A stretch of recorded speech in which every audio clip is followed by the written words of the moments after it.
Assalamu alaikum everyone and hello everyone. I hope you all are doing very well. So welcome back to my channel Vlog Fantasia Official और मैं हूँ हिना। तो शुरू करती हूँ आज का video. So first of all this is a very requested video. आप में से बहुत सारे लोगों के मुझे डीएम आ रहे थे कि ये वाली मशीन का रिव्यू दूँ। तो पहले तो हम लोगों ने इसको लेने का सोचा नहीं था, बट फिर मैंने घर में सबसे बात करी तो सब लोगों ने मतलब बाकी के फैमिली मेम्बर ने बोला कि चलिए ठीक है ये ले लेते हैं क्योंकि हमारे भी यूज़ में आएगी। सो आपकी रिक्वेस्ट पर ही मैंने ये मशीन मंगाई है और मैंने ये मशीन अमेज़ॉन से मंगाई है। तो जस्ट मुझे ये पार्सल रिसीव हुआ तो फिर मैंने सोचा कि ओपनिंग से ही आपको स्टार्टिंग से ही सब कुछ दिखाऊंगी कि ये मशीन कैसी निकली है, इसके अंदर क्या क्या निकला है। और ये जो मशीन है ये एक्चुअली कीमा पीसने के काम आती है। जो कीमा हम लोग मार्केट से लेके आते हैं तो वही कीमा जो है वो हम लोग अपने घर पर ही इस मशीन की हेल्प से आराम से पीस सकते हैं। और इसमें 2-3 तरीके का कीमा हम लोग पीस सकते हैं। लाइक अगर आपको स्टिक में लगा के जो कबाब सीखते हैं, शामी कबाब बोलते हैं, वो भी इससे पिस जाएंगे। और पेस्ट वाले तो क्या होता है कि जो मार्केट में कीमा बना के देते हैं ना, वो इतना ज़्यादा मतलब कि बारीक नहीं होता। उसकी जो कंसिस्टेंसी होती है वो थोड़ी सी रफ़ टाइप की होती है और इसकी जो कंसिस्टेंसी जो है वो थोड़ी महीन निकलेगी। अभी ज़्यादा कुछ इसके बारे में पता नहीं है, तो चलिए स्टार्ट करते हैं आज का वीडियो। और असेंबल करके भी मैं आपको दिखाऊंगी कि कैसे इसके सारे पार्ट्स लगेंगे, तो वीडियो को इसके बिल्कुल भी मत करिएगा। अच्छा, ये जो मशीन है ना ये आईबेल कंपनी की है। आई थिंक आपने आईबेल कंपनी का नाम 100% सुना ही होगा।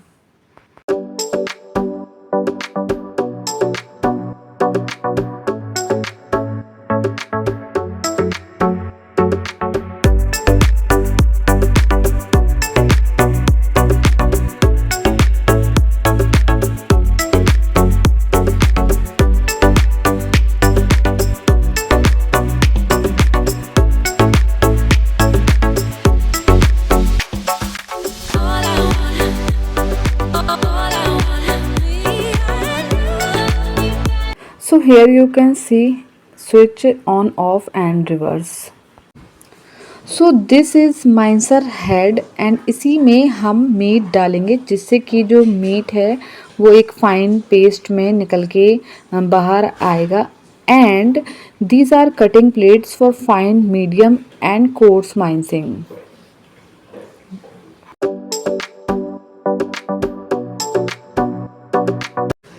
So this is sausage maker and this is kebab making kit.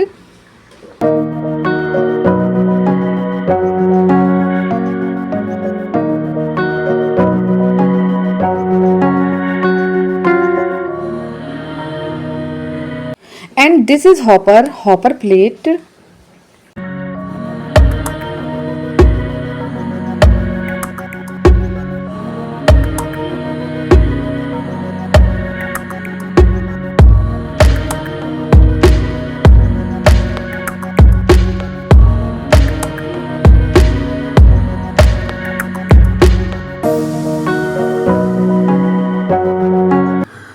So guys, this is iBell stainless meat grinder mincing machine which is used for mincing, chopping meat, keema, sausage and kebab maker, and it comes with 1800 powerful heavy duty motor for effortless mincing process.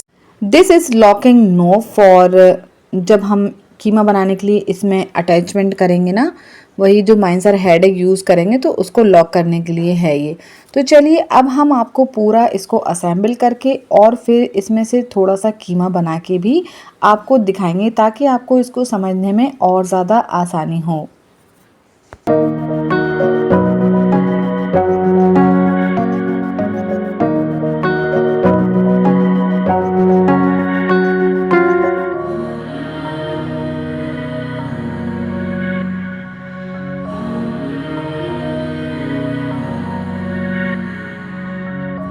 इसके साथ में मिली है ये book, इसमें दिए हुए हैं सारे इंस्ट्रक्शन और देखिए इसमें स्टेप बाय स्टेप दिए हैं, नंबर दे दिए हैं और प्रोडक्ट पे भी मतलब नंबर कर लिख दिए हैं ताकि आपको समझने में और इसको लगाने में कोई प्रॉब्लम ना हो।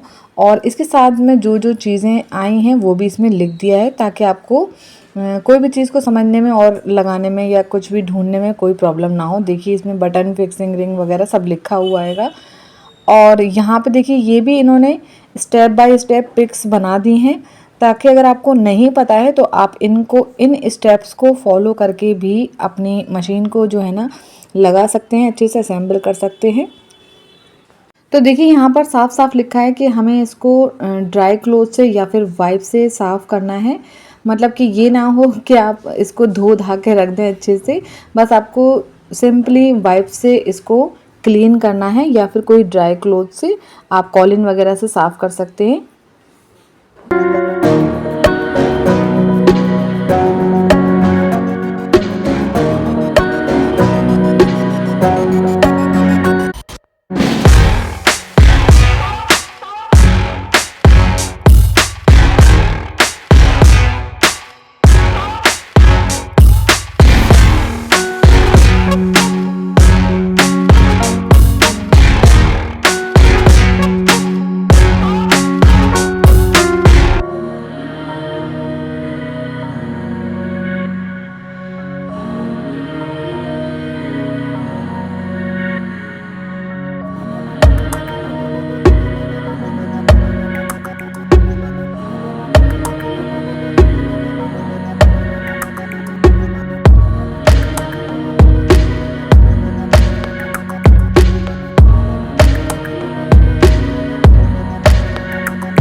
अच्छा ये देखिए यहाँ पर जो एक बटन है ये एक तरीके का इसका लॉक सिस्टम है। जब हम इसको प्रेस करे रहेंगे तभी ये आप मशीन ऊपर से निकाल सकते हैं, और जैसे ही आप उसको छोड़ेंगे तो ये मशीन जो है ना वो ऊपर मतलब कि लॉक हो जाएगी, ये निकलेगा नहीं फिर। और यहाँ पर दिए हैं इसके ऑन ऑफ वाले बटन, तो पहले ऑन करिए ऑफ करिए, और बीच बीच में आपको रिवर्स का बटन भी यूज़ करना है।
तो यहाँ पे देखिए मीट आ गया है, और अब हम लोग अपनी प्रोसेस को स्टार्ट करते हैं।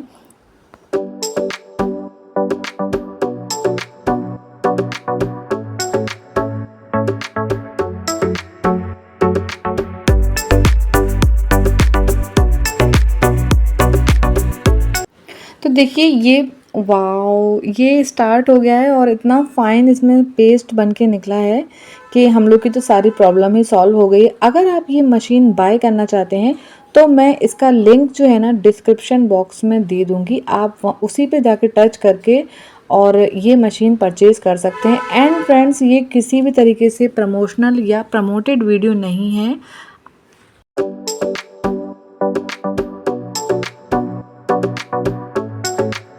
तो पहले हम लोग इसको फर्स्ट रूम में बैठ के कर रहे थे, बट फिर हम लोगों को जगह चेंज करना पड़ी। अब हम लोग आ गए हैं टेबल पर। तो अभी मैं आपको दूसरे वाले ब्लेड से भी करके दिखाऊंगी कि ये कितना फाइन पेस्ट बन के निकल रहा है।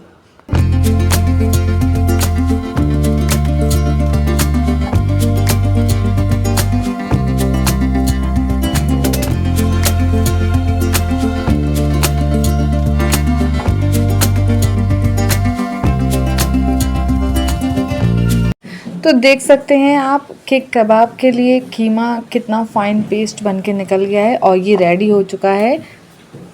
तो आप देख सकते हैं कि इसकी कंसिस्टेंसी कितनी फ़ाइन है। तो आप चाहें तो इसके जैसे कबाब बनाना चाहें तो बना सकते हैं। अगर आप तवा वाले कबाब फ्राई करना चाहते हैं तो तवा वाले फ्राई करिए। डीप फ्राई करेंगे तो भी इसके जो कबाब हैं वो बहुत टेस्टी बनेंगे। और अगर आप जो बारबेक्यू करते हैं ना, लाइक स्टिक में लगा के जो शामी कबाब बनाते हैं, तो वो इसी तरीके के फाइन पेस्ट से ही कबाब बनते हैं।